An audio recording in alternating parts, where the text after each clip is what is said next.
కానీ అదే మనిషి జీవితంలో ఒక రోజు వస్తుంది, వద్దు, నాకు అర్థమైంది ఇందులో నాకు సంతోషము లేదు.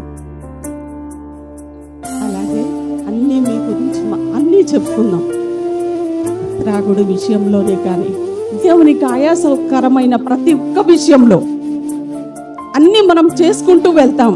కానీ ఒక రోజు వస్తే దీనిలో నాకు సంతోషం లేదు. స్త్రీలు అనేక మంది టీవీలో సీరియల్స్, సినిమాలు చూడటానికి చాలా సంతోషంగా ఆనందంగా మన సమయాన్ని ఇచ్చేస్తాం. కానీ దేవుని బిడ్డలారా, నేను చెప్తున్నా, ఒక రోజు వస్తుంది నీ జీవితంలో ఏది నీకు సంతోషం ఇచ్చిందో నేను చెప్పుకున్నా, నీ జీవితంలో అదే దుఃఖాన్ని మిగిలించేస్తుంది.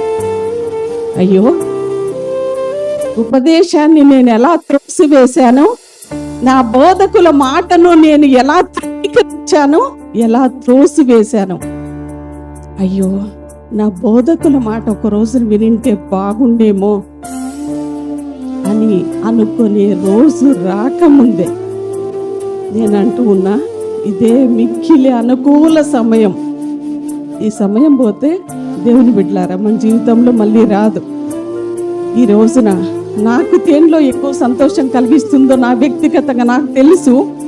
నీకు దేనిలో నువ్వు ఎక్కువగా సంతోషపడుతున్నావో నీకు తెలుసు.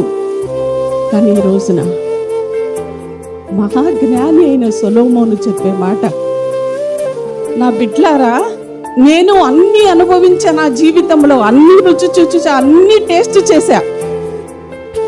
ఆఖరికి ఆయన ఇచ్చే మాట, భక్త కోటికి, మనుష్య జాతి అంతటికి నేను ఒక కన్క్లూషన్ ఇస్తూ ఉన్నా, ఒక సమ్మరీ ఇస్తూ ఉన్నా.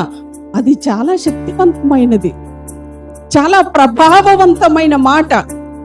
ఎవరన్నా చూడండి, ఏదన్నా ఒక మాట చెప్తే అది ప్రభావవంతంగా, పవర్ఫుల్ గా, శక్తివంతంగా ఎప్పుడు తెలుసా?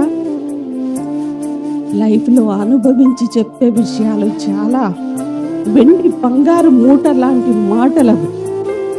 సొలొమోను ఇచ్చే మాట ఆఖరిగా ఎండేస్ లో రాశాడు అంటారు ఎక్కువ ప్రసంగి.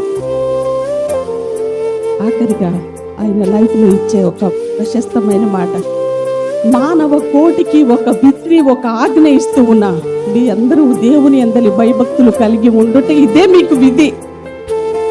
హల్లెలూయా. దేవుడు మనందరికీ అనుగ్రహించునుగా.